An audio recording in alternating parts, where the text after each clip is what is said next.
O tema do sermão eu não vou dizer por agora. Vocês vão me dizer mais pra frente. A gente vai começar estudando 4 personagens. 2 do Antigo Testamento, 2 do Novo. O primeiro deles é Abraão, o pai da fé. Ele era filho de Terá, que Terá era fabricante e comerciante de ídolos.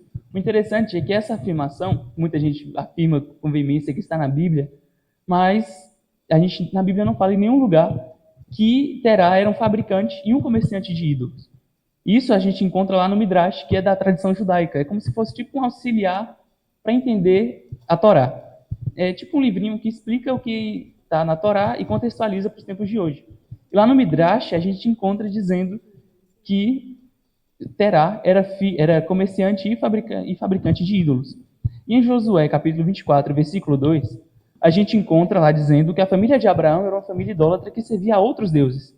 Eles eram lá da região de Ur, como eu falei, natural de Ur dos caldeus, era Abraão, e essa cidade era uma importante cidade mesopotâmica, que era Mesopotâmia, ele foi a primeira cidade mesmo consolidada da história. E essa cidade ela é muito famosa por seu zigurate. Se você entrar no Google, entrar lá no Google Maps, que é o GPS, e colocar lá zigurate de Ur, você vai conseguir ver as ruínas do zigurate lá da cidade de Ur dos caldeus, que Abraão provavelmente também viu esse zigurate. Ele foi construído por Ur-Nammu no século 21 a.C., mais de 4.200 anos no passado. E esse zigurate ele era dedicado ao deus da lua, Nana. Abraão ele tinha tudo, absolutamente tudo, para continuar nessa vida de idolatria, continuar o negócio do pai. E a gente sabe que Abraão era rico. E provavelmente ele tenha herdado essa riqueza do pai Terá.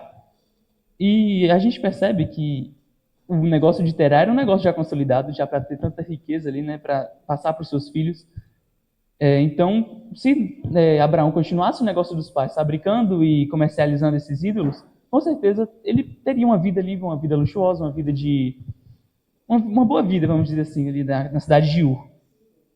Mas alguma coisa, um evento em específico, fez com que ele abandonasse tudo isso e seguisse uma jornada, se tornasse um peregrino. Uma jornada onde ele não sabia onde ele iria, ele simplesmente iria caminhar. E esse evento em especial é o que a gente vai ver que também aconteceu com os outros 3 personagens. E mais pra frente, vocês vão me dizer que evento é esse, e esse é exatamente o título do sermão. O outro personagem, também do Antigo Testamento, é Naamã. Ele era um respeitado general do exército da Síria do século 9 a.C. Na Bíblia, mais especificamente em 2 Reis 5, verso 10, é dito que Naamã acompanhava seu rei nas preces ao deus Rimon. E provavelmente Naamã também era devoto a essa divindade.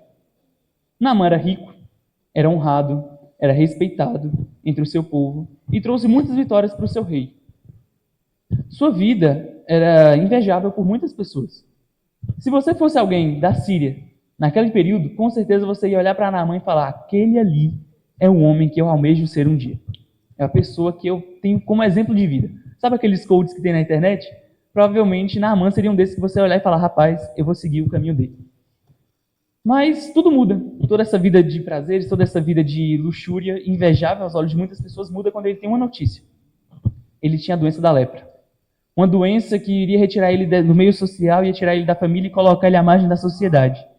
Ele não ia mais ter contato com a sua família, não ia aproveitar mais dos prazeres que a riqueza lhe dava. Ele não ia mais poder abraçar sua mulher e seus possíveis filhos. A Bíblia não fala nada, mas provavelmente ele deve ter filhos. Ele não poderia mais abraçar seus filhos, não poderia mais chegar assim e lutar, né? Que ele era um general, então a coisa que ele mais gostava era realmente lutar. Ele não podia mais fazer nada disso. Ele ia viver isolado de todo mundo. Ele teria que abandonar a família e toda a sua boa vida. Naamã poderia desistir de tudo e simplesmente evitar a morte, e aceitar a morte. Simplesmente falar: vou morrer. Deixa eu dar um fim logo nisso, de uma vez por todas. Mas um evento especial, o mesmo evento que teve com Abraão, fez com que Naamã tivesse uma segunda chance e a chance de viver uma nova vida. Que evento será esse? Os outros 2 personagens que eu separei agora do Novo Testamento é Simão Pedro e Paulo. Pedro, diferente de Naamã, ele não tinha uma vida invejável. Ele tinha uma vida simples. uma vida como se ele fosse apenas mais uma pessoa ali na cidade de Ur dos Caldeus, não, perdão, de Cafarnaum, vivendo sua vida tranquilamente. Ia pescando, voltava, encontrava sua esposa em casa, e essa era a rotina dele. Ele vivia em Cafarnaum com seu irmão André e sua família. Sua vida financeira não era das melhores. Ele era pescador, um serviço pouco valorizado até os dias de hoje, e que dependia das condições sazonais do lago, ou seja, o clima e o horário certo para pescar. Se ele fosse no horário errado, com o clima errado, ele não ia conseguir nada e aquele período de pesca estaria completamente perdido. Pedro era um homem de personalidade forte. Isso é uma característica que quando a gente lê todo evento que Pedro aparece, a gente consegue perceber. Pedro não era um homem que ele simplesmente vivia a vida dele quietinho no canto dele, não. Se alguma coisa estivesse incomodando, ele falava e não estava nem aí.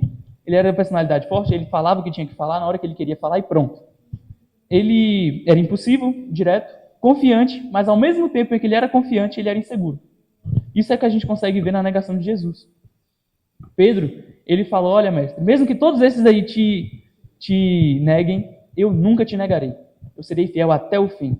Mas no momento que era para ele realmente se mostrar fiel, ele sem hesitar negou a Cristo. Pedro, ele podia apenas viver sua vida e ser apenas mais um morador de Cafarnaum. Me diga, me fala outro morador de Cafarnaum que não tenha nada a ver com Pedro. Você lembra algum nome que morava em Cafarnaum? Não tem. Pedro poderia ser apenas mais um desses que viveu ali naquele período e a gente nem sabe que existiu. Mas um evento em especial fez com que Pedro fosse lembrado até hoje e se tornasse um dos maiores líderes da igreja primitiva. Que evento será esse? O outro personagem é Paulo. Ele era natural de Tarso, um judeu, com privilégio da cidadania romana.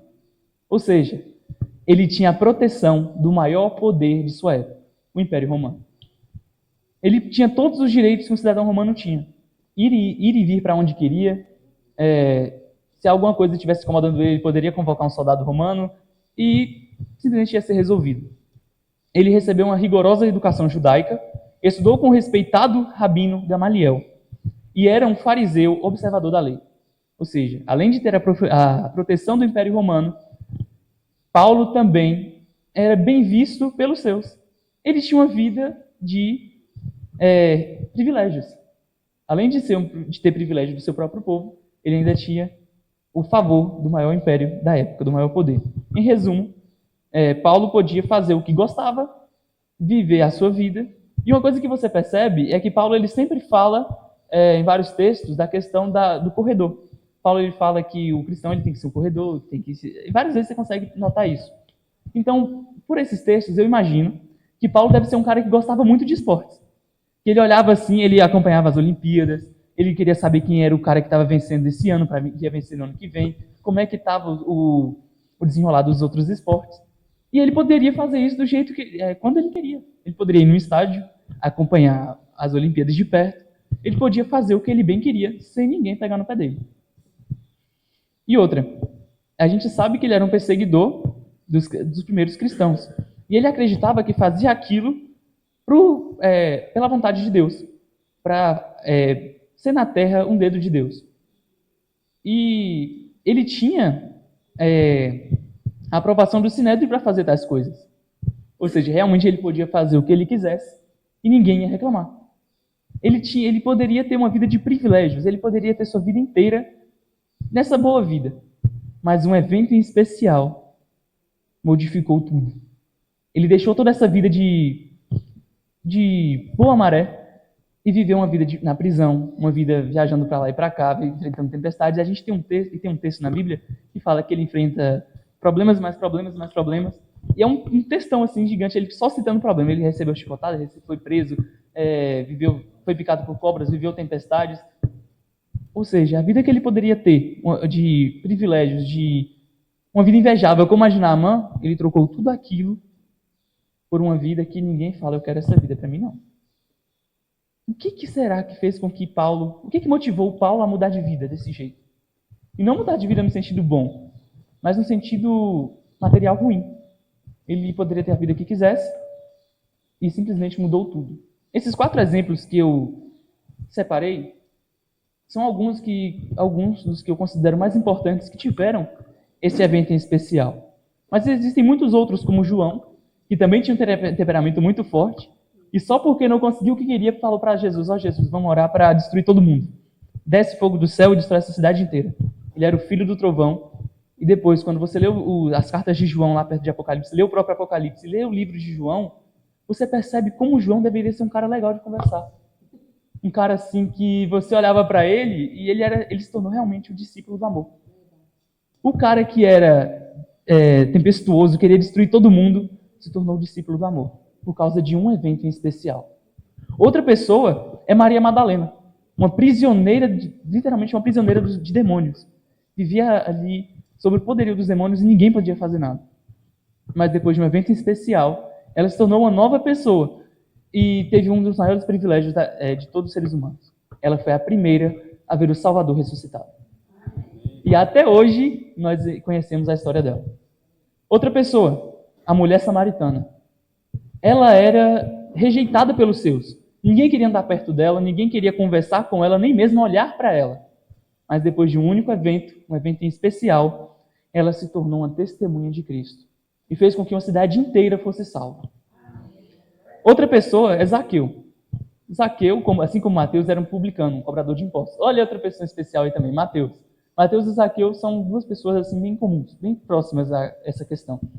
Eles eram publicanos, cobradores de impostos, e como por ser um cobrador de impostos, eles eram vistos como traidores do povo. Assim como a mulher samaritana, ninguém queria andar perto de um fariseu. Ninguém queria ser visto, um fariseu não, perdão, de um publicano. Ninguém queria ser visto andando com um cobrador de impostos. Porque ia realmente cair no desgosto do povo. Mas essa mesma pessoa, que era um ladrão, que era mal visto por todo mundo, ele se tornou um benfeitor, se tornou um benevolente. Devolveu tudo que tinha roubado. E Cristo falou: nesta casa entrou a salvação. A última pessoa que eu quero falar é o endemoniado gadareno. Assim como Maria Madalena, ele era um prisioneiro de Satanás. Satanás fazia com ele o que ele quisesse. Aquela vida estava entregue nas mãos do inimigo. Ele andava entre os túmulos, ele andava nu pela cidade, e era uma visão feia de se ver. Imagina você chegar ali nessa região de Gadara e você olha para o lado, tá um cara lá andando de 4 entre os túmulos e gritando e resmungando, se rasgando, se arranhando, mordendo. Era algo realmente feio de se ver. Ninguém queria estar perto. Era desconfortante ver aquilo. Mas depois de um evento em especial, ele se tornou uma testemunha de Cristo. E eu quero aqui trazer um destaque para 2 dessas pessoas. A mulher samaritana e o endemoniado gadareno. Uma coisa que eles têm em comum é que os 2 foram testemunhas de Cristo. E não quaisquer testemunhas. A mulher samaritana, por causa do seu testemunho, salvou toda a região de Samaria.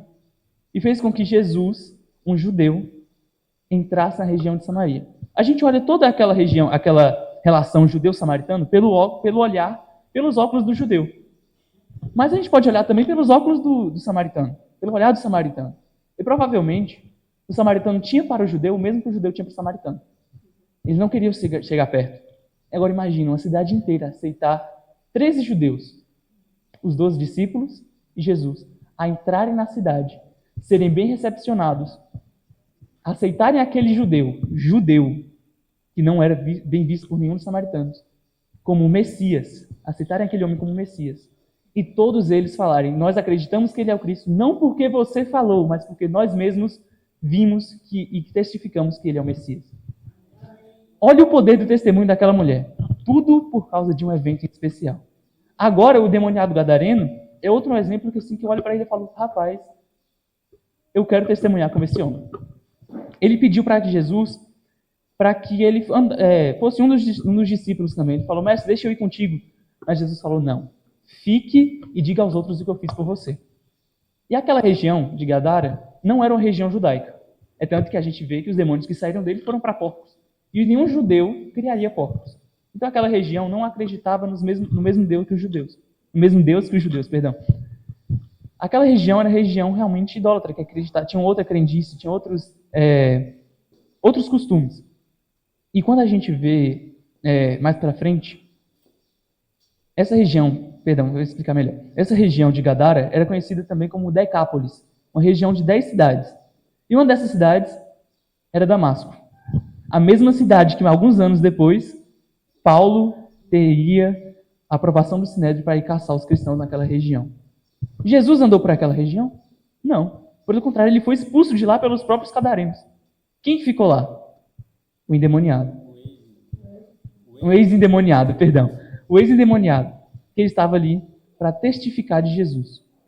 E por causa daquela testemunha, por causa do que ele falou ali naquela região, quando Jesus ascendeu aos céus, foi preciso que o Sinédrio mandasse pessoas para lá para acabar com o movimento de tão forte que ele estava naquela região. Amém?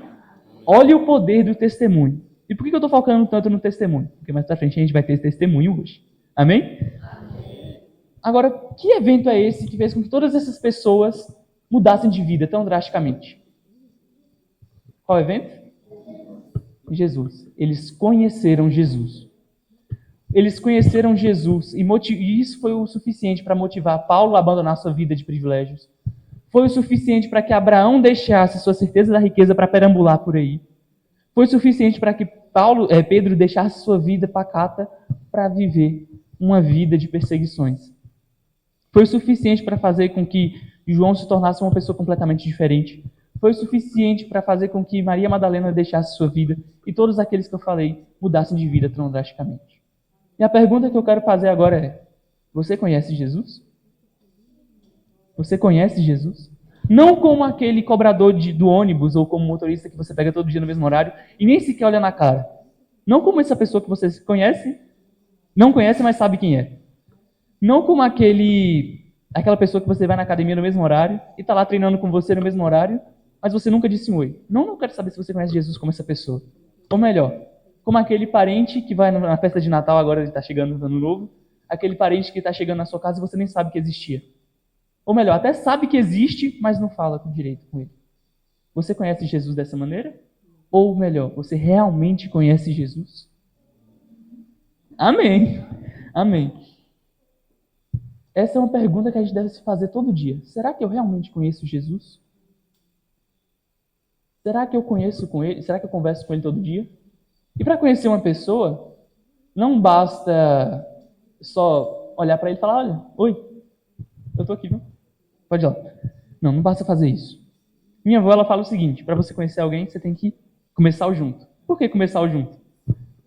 Um saco de sal, você não come rápido. Você coloca todo dia um pouquinho no tempero, um pouquinho ali na comida, um pouquinho em outra coisa. E para comer 1 quilo de sal, demora um tempão. Para você realmente conhecer uma pessoa, você tem que passar tempo com ela. E eu pergunto: você tem passado tempo com Jesus? Essa é uma reflexão que eu faço para mim também. E agora eu gostaria que a gente lesse 3 versos que são a chave para conhecer Jesus verdadeiramente. Eu vou falar esses 3 versos, cada um abre em um, e aquele que sentir à vontade pode ler. O primeiro é Jeremias 29:12. O segundo, João capítulo 5, versículo 39. O terceiro, João capítulo 15, dos versos 1 ao 4. Aqueles que encontraram, pode sentir à vontade para ler. Qual é a chave para a gente poder conversar com Jesus? A oração. E quando se fala nesse tema, a principal pessoa que me vem à mente é Daniel. Ele é uma pessoa que eu gosto muito de estudar, a vida de Daniel. Eu já estudei o livro de Daniel algumas vezes, e eu já fiz uma pregação muito boa sobre a relação entre Daniel e Nabucodonosor. Nós vamos focar um pouquinho na vida de Daniel. Ele foi tirado do seu povo, ele viveu uma vida que ele não gostaria de viver, ele teve sua fé tirada dele, teve seu nome mudado, novos costumes foram obrigados a ele, e mesmo assim, ele não abandonou Jesus. Ele poderia falar assim: olha, eu fui tirado do meu povo, cadê o Deus que o pessoal fala, cadê o Deus que eu estudo lá na Torá que fala, eu sou o Todo-Poderoso, eu te livrarei de tudo? Cadê esse Deus? Eu estou aqui, fora da minha casa, longe dos meus pais, longe dos meus amigos, longe da minha família, não posso mais livremente seguir o que eu acredito, então eu vou abandonar tudo. Aos olhos humanos, Daniel tinha total direito de fazer isso. Mas, pelo contrário, ele não fez nada disso. Ele seguiu tudo o que ele acreditava. E a chave para isso é um relacionamento que ele manteve com Deus. Ele conheceu Jesus e manteve esse relacionamento com ele. E o que a gente aprende com ele é que 3 vezes ao dia Ele orava com Deus. Ele orava para Deus. Ele falava com Deus.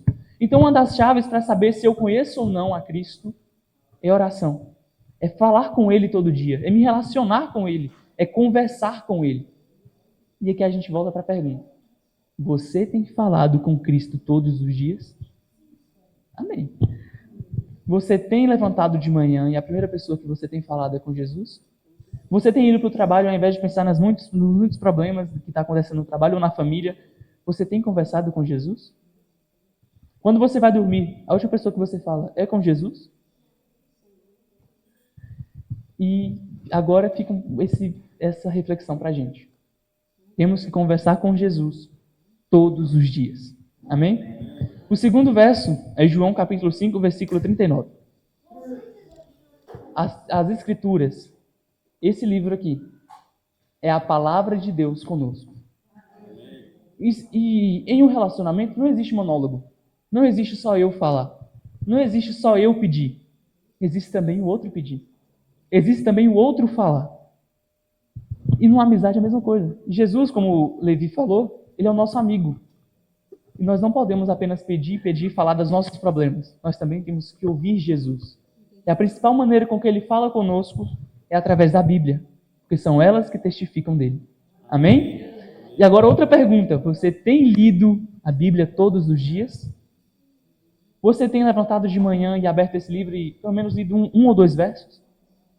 Uma pregação do pastor Bulhão também muito interessante sobre esse mesmo tema, ele fala: você vai fazer uma prova sobre um vestibular, pega aquele verso que você leu de manhã e aplica na sua vida. Medita naquele verso, nem que seja um verso por dia, mas leia e medite, entenda o que está sendo dito ali. E dessa forma, você conhecerá a vontade de Jesus. Amém? O último verso, João 15, do 1 ao 4. Então, qual é a outra forma de eu conhecer Jesus? Dar frutos para Ele. Mas como é que eu dou frutos? Trazendo pessoas para essa videira. Trazendo outros ramos para essa videira. Amém? Lembra que Jesus também fala, pelos frutos conhecereis a árvore? Então, a importância, de novo, do testemunho. Quando a gente olha todos aqueles que eu falei aqui, todos eles deram pelo menos um fruto. Pedro, no primeiro sermão, trouxe 3.000 para Cristo. A mulher samaritana trouxe a cidade inteira. O ex-endemoniado gadareno trouxe uma região de 10 cidades inteira. Paulo, ele queria acabar com isso, mas ele trouxe milhares. Na sua carta a Timóteo, ele fala: olha, eu estou preso, eu não posso mais falar, mas a palavra está solta. Ela está por aí pregando. Ela está por aí falando a todos. Ela está por aí batizando mais e mais nomes. Amém. Olha que interessante era Paulo. Ele saiu pregando em toda a Europa, Roma, Itália, e queria chegar à Espanha. Deus não permitiu. Ele foi para a prisão, ele ganhou o carcereiro. Ele foi para outra prisão, ganhou os presos também. Ele trazia frutos o tempo todo. E Jesus, ele pediu, o irmão falou, que Jesus disse: se me amais, guardai os meus mandamentos. O último mandamento de Jesus na terra foi qual? Pregai o evangelho a toda criatura. Ide por todo mundo pregando o evangelho. Isso. Obrigado, irmão. Então, se eu quero conhecer Jesus, eu tenho que trazer alguém para a igreja. Eu tenho que trazer alguém para cá. Eu tenho que trazer o meu vizinho para cá. Eu tenho que trazer o meu familiar que estava também desviado a sentar em um desses bancos. Agora você fala: mas eu não conheço muito de Bíblia, eu não conheço muito do que está aqui, eu não sei falar. Não precisa falar. Tá, mas como é que eu vou trazer alguém? Olha, faça um amigo. Ame esse amigo. E no dia que esse seu amigo estiver precisando de alguma ajuda, ele vai procurar você. Ele vai procurar você. Uma hora na vida, todo mundo precisa de alguma ajuda. E na hora que esse amigo precisar dessa ajuda, ele vai lembrar de você. Vai falar: olha, aquele amigo que eu tenho, aquela minha amiga, aquela minha vizinha, aquele meu familiar que eu nunca mais eu falei, ele é uma pessoa em quem eu posso confiar. E vai buscar você. E quando ele vier buscar você, aí sim é a sua chance de trazer ele para um desses bancos. Amém? Voltemos para aqueles 4 personagens que eu falei. Quando eu analiso a vida desses personagens, eu consigo perceber que 2 coisas principais acontecem quando uma pessoa conhece Jesus. 2 principais. A primeira é que essa pessoa, ela é transformada. A vida dela muda por completo. Mas antes disso, antes de a gente seguir nesse caminho, vamos voltar um pouco. Lembra que eu falei 3 coisas para conhecer Jesus? Orar, ler a Bíblia e trazer alguém para cá. Quando você ora todos os dias, estuda a palavra de Deus todos os dias e traz uma pessoa para Cristo, você está convivendo com Jesus. E quando você convive com Jesus, você conhece Jesus. E quando você conhece Jesus, você se apaixona por Jesus. Amém? E o que acontece quando eu me apaixono por Jesus? Agora a gente vai voltar para Paulo. Paulo, ele mudou de vida por completo. Ele saiu do perseguidor para o perseguido. Uma mudança que muita gente fala, eu não quero. Mas Paulo, ele escolheu. Por que ele escolheu essa mudança? Porque ele se apaixonou por Jesus. E lá em Filipenses, capítulo 3, verso 8, ele fala o seguinte, esse eu considero o versículo principal desse sermão. Ele diz o seguinte: na verdade, considero tudo como perda, por causa da sublimidade do conhecimento de Cristo Jesus, meu Senhor. Por causa dele, perdi todas as coisas e as considero lixo, para ganhar a Cristo. Você fala, Paulo, como? Vamos começar um pouquinho com Paulo agora? Você fala, Paulo, como é que você considera toda aquela vida boa você considera tudo aquilo lixo? Paulo, por que você considera o privilégio de ser um cidadão romano lixo? Paulo, por que você considera ter o apoio do seu povo como lixo? Paulo, por que tudo isso? Ele fala, por causa do conhecimento de Jesus. Conhecer Jesus é tudo. A partir do momento que eu convivo com Ele, eu conheço Ele. Quando eu conheço Ele, eu me apaixono por Ele. Amém? Agora vamos voltar para aquelas 2 coisas principais que eu falei que acontecem na vida de uma pessoa que conhece Jesus. A primeira, a vida dessa pessoa é transformada por completo. Vamos voltar para aqueles 4 personagens que eu falei? Abraão, Naamã, Pedro e Paulo. Vamos começar por Abraão. Como eu já disse, Abraão, ele tinha tudo para continuar o trabalho do pai. Ele tinha tudo para continuar sendo um fabricante e comerciante de ídolos. E como a gente sabe, comércio dá dinheiro. Ele tinha tudo para viver nessa vida de riqueza, nessa vida boa ali em Ur dos Caldeus, sendo um dos maiores comerciantes daquela cidade. Ele tinha tudo para viver essa vida. Ele tinha tudo para ir onde quiser, para aproveitar esse dinheiro, os privilégios de sua época. Mas, pelo contrário, em um dia, ele escutou um chamado. Não sabemos como foi esse chamado. Não sabemos se foi uma vontade que surgiu do seu coração, se foi um anjo que apareceu a ele e chamou. Mas a certeza é, ele recebeu esse chamado. E eu imagino que talvez ele tenha hesitado um pouco. Ele deve ter pensado, rapaz, será que isso é verdade? Será que essa vontade que eu estou sentindo de sair por aí peregrinando é boa? Será que essa promessa de que eu estou ouvindo no meu coração, assim, será que ela é verdade? Ou será que é só um sonho que eu tenho? Mas ele aceitou seguir esse chamado. Ele aceitou se tornar um peregrino e sair por aí sem saber para onde ele iria parar. Ele aceitou viver uma vida sem uma casa, vamos dizer assim, uma casa de alvenaria. Ele preferiu viver sua vida em tendas, em barracas, por aí, indo aonde Deus mandava. Agora eu pergunto, você já parou para pensar que se Abraão não tivesse aceitado aquele chamado lá atrás, eu e você não estaria aqui hoje? Nós não teríamos o conhecimento de Deus? Nós não teríamos o conhecimento de que conhecer Jesus... Olha, nós não teríamos conhecido Jesus. E nós viveríamos uma vida sem sentido. Nós viveríamos os prazeres deste mundo como se fossem tudo. E Paulo falou, tudo isso aqui é lixo. Então eu agradeço a Deus porque Abraão aceitou aquele chamado. A segunda pessoa, Naamã, ele vivia suas 1000 maravilhas. Talvez com a notícia da lepra, toda aquela riqueza, todo aquele ouro que ele tinha, todo aquele tesouro, todas as suas vitórias, tivessem perdido o brilho. Ele talvez entrava várias vezes no templo de Rimon e elevava preces e mais preces a Jesus. A Jesus não, perdão, meu Deus. A Rimon. Preces e mais preces a Rimon, pedindo por uma cura. Mas nada acontecia. Talvez Naamã estava perto de desistir da vida, perto de desistir de tudo. Quando aquela menina que ele tomou em uma das guerras chega e fala, olha, meu senhor, eu sei de uma cura. Eu conheço alguém que o senhor não conhece, mas se você conhecer, ele pode te curar. E quando Naamã ouviu isso, Ele, sem hesitar, procurou seu rei. O rei mandou uma carta para o rei de Israel. O rei de Israel mandou para Eliseu. E por causa do conhecimento que ele teve de Jesus, toda aquela tristeza, toda aquela angústia que ele tinha por causa da notícia da lepra, se foram. Ele chegou ao ponto de falar: Eliseu, me deixa levar a terra daqui. Eu quero levar a terra daqui para lá na Síria eu fazer um altar para adorar somente a esse Deus. E eu peço perdão por uma coisa. Quando eu tiver que acompanhar o rei nas adorações a Rimon, que o Senhor me perdoe. E Eliseu falou o quê? Vá em paz. A vida de Naamã mudou por completo. Toda aquela tristeza que ele sentia, toda aquela angústia pela notícia de que não poderia viver mais com sua família, se foram. Ele ganhou uma nova chance. Ele ganhou uma nova vida. E ele pôde ser na Síria uma testemunha de Cristo. Amém? A segunda pessoa, Pedro. A terceira, na verdade. Pedro, naquela manhã, ele estava retornando de uma péssima pescaria. Não tinha conseguido nenhum peixinho, nem uma perninha. Nada.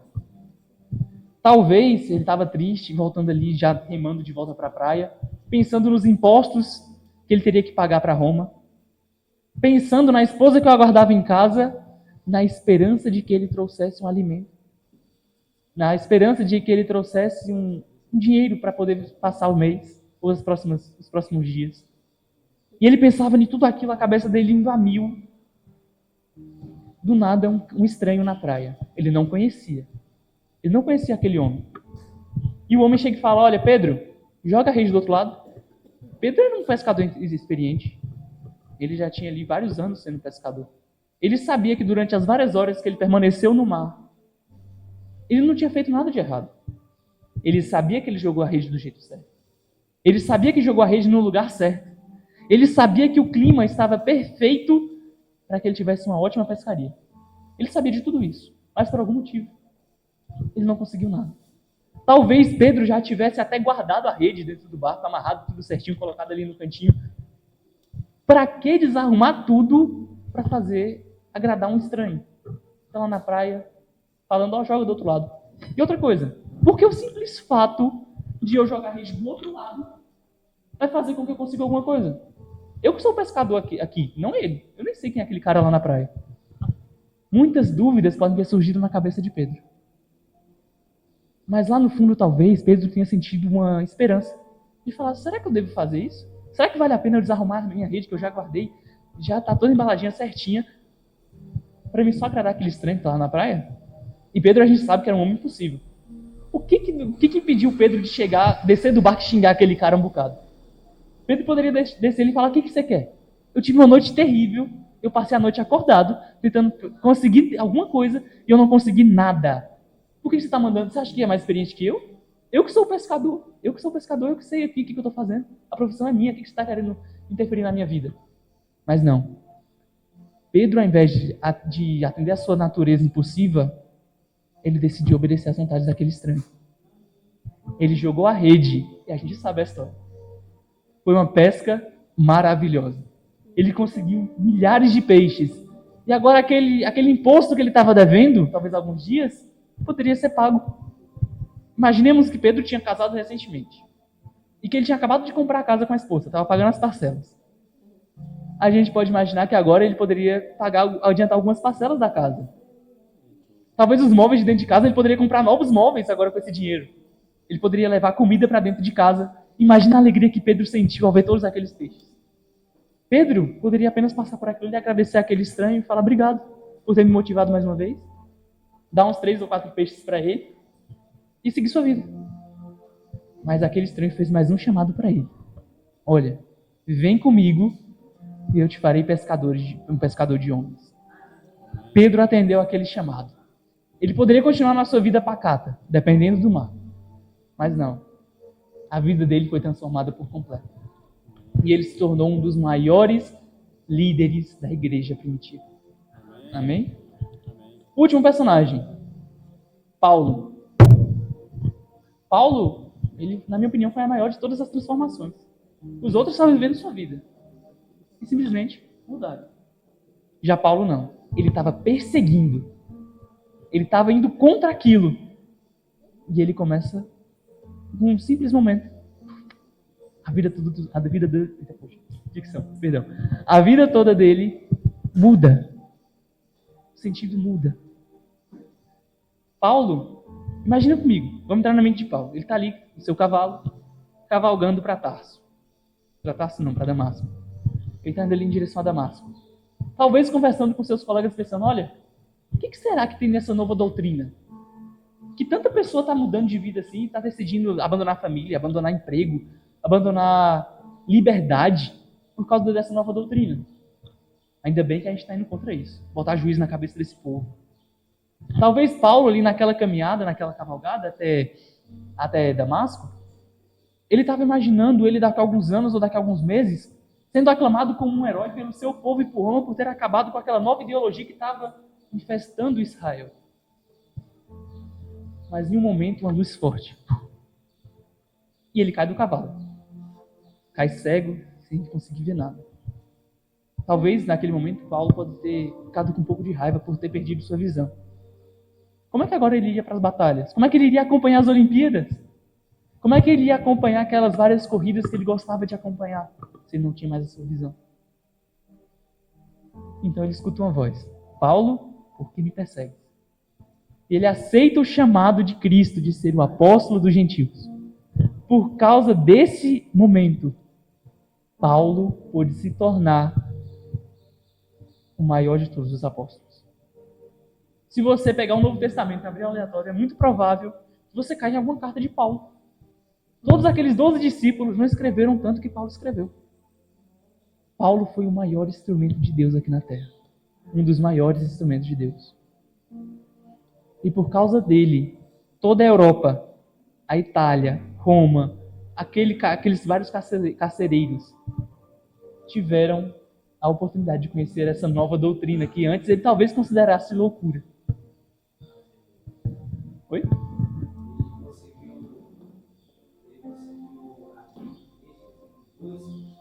Dois continentes, olha que coisa, um único homem, por causa de um fato. Conhecer uma nova pessoa e tudo. Mas muitas vezes esse novo conhecimento, essa nova vida, não vai vir com facilidade. A gente pode ver pela vida que Paulo e Pedro tiveram depois que Jesus voltou para o céu. Paulo foi preso várias vezes, Pedro também, e ambos tiveram a morte prematura. Em um relacionamento, vocês já perceberam que na oração a gente pede, nunca pergunta o que Deus está querendo? Nunca pergunta o que Deus pede? Aí você fala, pai, eu quero isso, pai, eu quero aquilo, meu Senhor me dê aquilo, meu Senhor me ajuda a passar em tal coisa, meu Senhor me ajuda com minha vida. Mas a gente não pergunta, Senhor, o que você quer? O que o Senhor quer? Em que eu posso te ajudar? Ser um instrumento. E muitas vezes, nesse momento em que a gente muda a visão e pergunta o que Deus quer, muitas vezes a gente não vai gostar do que Deus quer. Muitas vezes a gente vai ver que Deus quer que eu abandone um hábito que é mal para mim, mas eu gosto. Talvez eu viva uma vida aí, sei lá, bebendo um bocado, vivendo minha vida do jeito que eu quero, e eu descubro que muitas das coisas que eu gosto, Deus não gosta. Mas eu peço o tempo todo, Deus me dê isso, Deus me dê aquilo, mas eu nunca pergunto, Deus, o que você quer para a minha vida? Mas uma coisa é certa, a partir do momento que a gente conhece Jesus e convive com Jesus, tudo muda. E não importa quão difícil seja. Lembra que Paulo falou? Todas as coisas são lixo perante o novo conhecimento de Jesus. Amém? A segunda coisa que acontece na vida de alguém que conhece Jesus. Deus atua na vida dessa pessoa. Deus, ele se mostra na vida da pessoa que conhece Jesus. E sabe por que eu posso afirmar isso? Vamos voltar para os 4 personagens? E para outros? Abraão, ele teve um filho mesmo na velhice. Mesmo sendo impossível perante todo mundo, todas as pessoas que olhavam para Abraão falavam, Abraão, para que foi toda essa riqueza que você tem? Você vai mesmo passar para alguém que não é do seu sangue? Você vai passar mesmo para o teu servo Eliezer? E ele vai ficar com toda a sua riqueza? Para quem que vai tudo isso? Abraão já velho, não poderia mais falar nada. Ele só podia falar. É o que tem para hoje. Infelizmente, eu não posso mais fazer nada. Mas ele mantinha a fé na promessa de Deus. E Deus se mostrou presente na vida dele. Deus deu um filho para ele, mesmo que o mundo todo falasse, É impossível. Até a própria esposa duvidou. Mas Deus atuou na vida dele. Deus se mostrou na vida de Abraão. E outra, Deus preparou um cordeiro no lugar do filho dele. Abraão poderia ter perdido seu filho naquele momento, naquele dia. O filho da promessa. Imagina o amor que ele sentia. Aquele caminho eu não lembro agora as cidades que ele foi. Para Beceba. Aquele caminho que ele estava seguindo. Imagina o tanto de lágrima que Abraão derramou. O tanto que Abraão chorou naquele dia. O tanto que ele relutou. Imagina ele ter acordado e falou: Senhor, tem certeza que é isso? Tem certeza que é isso que o Senhor quer? E quando ele estava ali já para matar o filho, Deus fala: para. Eu sei que você me ama. E ali está o cordeiro, ó. Não precisa mais matar seu filho. Eu trouxe o cordeiro. Deus se mostrou na vida de Abraão. Você passou no teste, Abraão. Deus, ele poupou a vida do sobrinho de Abraão. Mesmo o sobrinho de Abraão vivendo numa cidade cheia de idolatria. Mesmo ele escolhendo aquela região que ele sabia que não era o que Deus queria, Deus poupou a vida de Ló por amor a Abraão. Teve muita misericórdia mesmo. Mesmo Ló perdendo sua esposa naquele dia, ele teve sua vida poupada. Não pelas suas escolhas, mas pela escolha do seu tio. Mas por causa do conhecimento que Abraão teve de Cristo. A segunda pessoa, Naamã, ele foi curado de uma doença que era sentença de morte. Hanseníase ou lepra. E ele pôde retornar para o convívio de sua família. Pedro, ele teve sua sogra curada. Imagina ele pensar: como é que eu vou seguir esse novo homem que eu conheci? Eu nem sei para onde ele vai. E como é que vai ficar minha esposa sozinha em casa? A companhia da esposa era a mãe, a sogra de Pedro. E quando aquela mulher estava prestes a morrer, Cristo aparece e cura aquela mulher. E agora Pedro já poderia ficar mais tranquilo, porque ele sabia que a esposa dele não estava sozinha em casa. A mãe estava lá com ela. Paulo, ele teve o prazer de conversar com Cristo desde os primeiros momentos. Paulo, ele ali no meio do mar, preso, sem poder para onde ir,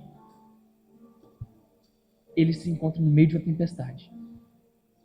A certeza da morte era certeza mesmo.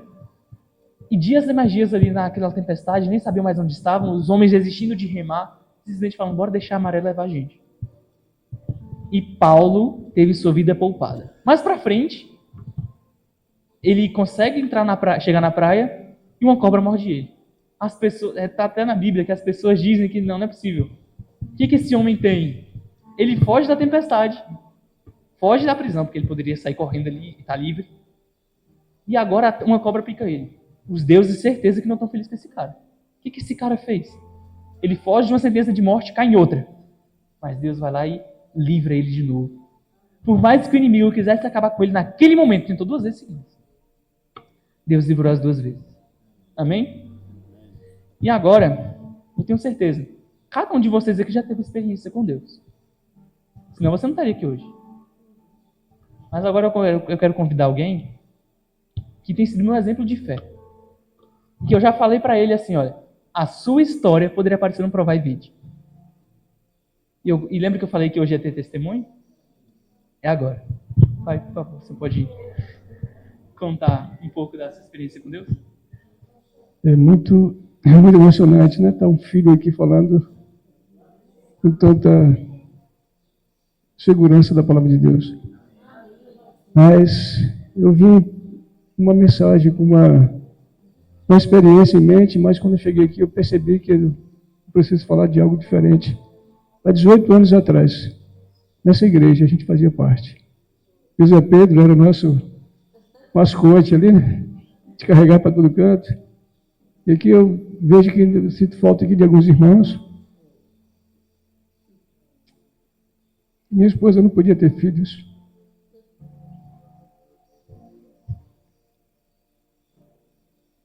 Deus deu 2.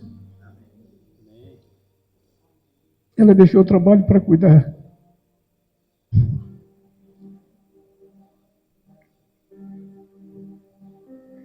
Deus é muito bom, irmãos.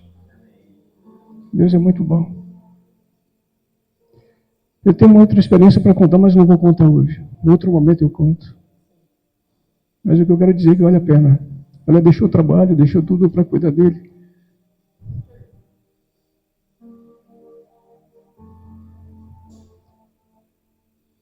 Vale a pena.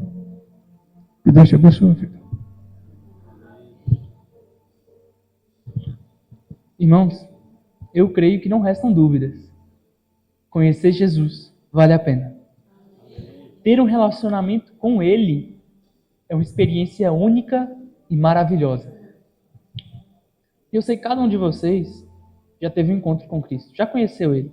Porque senão, como eu falei, você não estaria aqui hoje. Você não estaria aqui sentado nesse banco ouvindo eu falar. Mas a pergunta que fica é: você tem todos os dias relacionado com Cristo? Você tem conversado com Ele? Você tem ouvido a sua palavra? Você tem buscado trazer frutos para Cristo? Você tem obedecido os seus mandamentos? Você tem tido um relacionamento sólido com Ele? Eu quero que essa reflexão fique na mente de cada um de vocês. E ao voltar para casa, vocês pensem: Senhor, eu quero me relacionar contigo. Eu quero te conhecer cada dia mais. E se você quer dizer isso para Cristo, eu peço que você se levante e vamos falar com Cristo agora. Vamos conversar um pouquinho com Ele.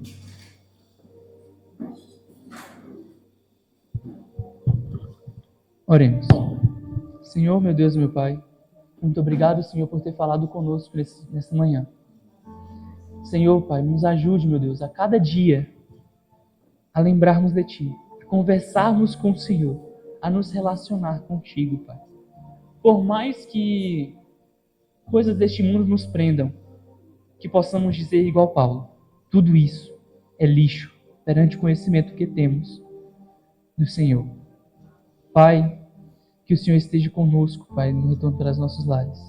Nos ajude a cada dia, Pai, termos um relacionamento verdadeiro com o Senhor. Isso é que eu te peço e te agradeço. Em nome de Jesus. Amém.